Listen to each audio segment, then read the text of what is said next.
the island of Sardinia is located west of Rome. It's part of Italy. It's in the Western Mediterranean, below Corsica.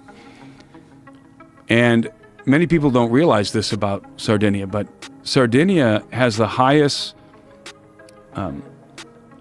has the most megaliths anywhere on Earth. It has the highest concentration of megaliths anywhere that I've been, as far as I'm aware of. There are these massive megalithic towers called Nuraghi that were constructed allegedly by or conventionally by the Nuraghic civilization, Bronze Age civilization. And there are today still at least 7,000 of these things standing. You can go to Sardinia and see 7,000 Nuraghi towers. There were at one time 10 to 30,000 of these megalithic towers. And some of these towers stood over 100 feet tall. Jamie, can we see some pictures of these? Yeah, how would he look? Nuraghi.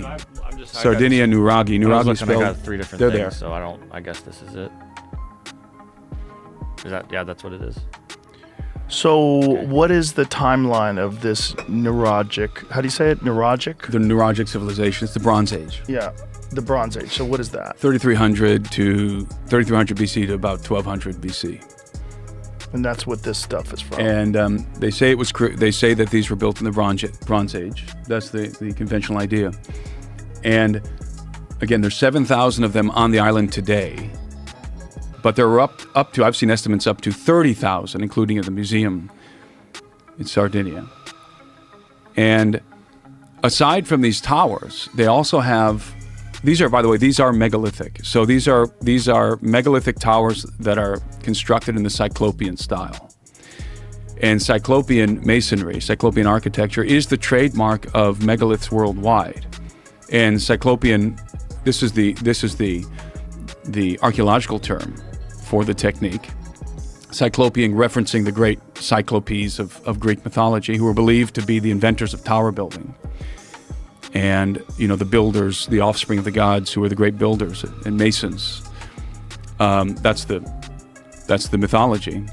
But the trademark of Cyclopean architecture is that these are large stones that are fitted together without the use of any binding agent, like mortar, without any kind of mortar.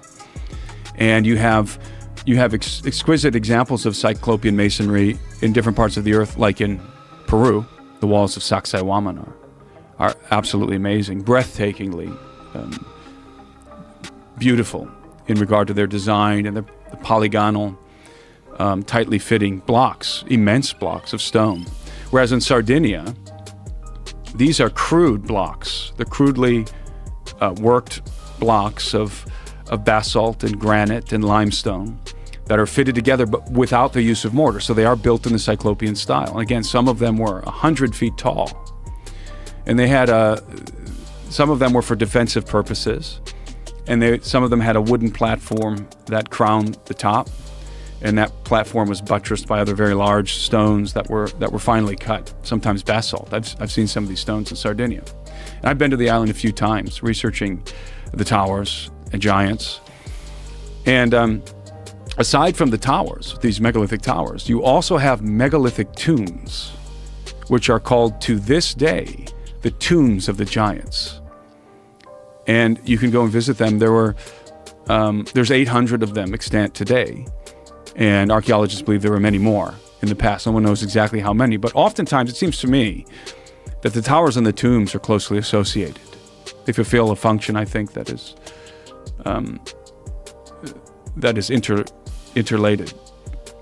And the megalithic tombs of the giants, the legends according to legend in Sardinia, they were associated with the bodies of giants.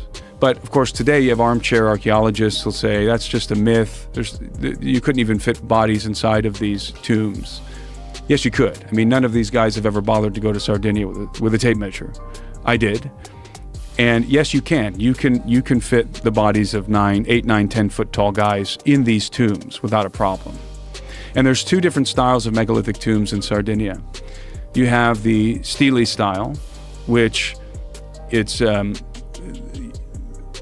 a large stele stone a monolithic stone in the front with a little doorway in it. And the doorway is almost like a little doggy door at the bottom. But it's big enough, I mean, a young person could crawl through it. And then you have the trilithon doorway, this style of megalithic tomb, which is a larger doorway. You still have to, like a guy my size would still have to bend down to get inside. But the tombs are configured the same. They're shaped the same, these two different styles. And what a lot of people misunderstand about the tombs is the tombs were not built to house the bodies of giants. They were built on top of the interred giant. So the giant was inhumed beneath the tomb. It was buried beneath the tomb, and then the edifice was built on top. So that opening... Where are you getting this information? Oh, this is known in Sardinia. I spent a lot of time researching the tombs of the giants in Sardinia and talking to various experts. And who are these experts? Like local historians? Like what? Some of them, yeah. There's. You can go to the. You can also go to the museums in Sardinia and read a lot of this stuff. Now I have a friend named Paula Loy, who's I think she's the best tour guide in Sardinia. And she's extremely knowledgeable about all this stuff. She'd take you to the museum and you walk through all of this information with her. And they have little models in the museum of the tombs of the giants. And there's a legend in Sardinia that it's called the rite of incubation. And this is a necromantic rite that was practiced by the Sardinians. And it describes the purpose of the tombs. So the tombs, when you walk into the tombs, again, they're megalithic. The walls are megalithic. Some pretty large stones incorporated in these tombs. When you walk into the tombs, there's a gallery inside. And the gallery is rather large. You could fit a body of a giant in there, but that's beside the point because that's not the purpose of the tomb. The purpose of the tomb, of the gallery inside the tomb, is to accommodate a young person during a rite of passage. And during the Bronze Age, you're talking about boys from 12 to 14 years old, right? Generally speaking.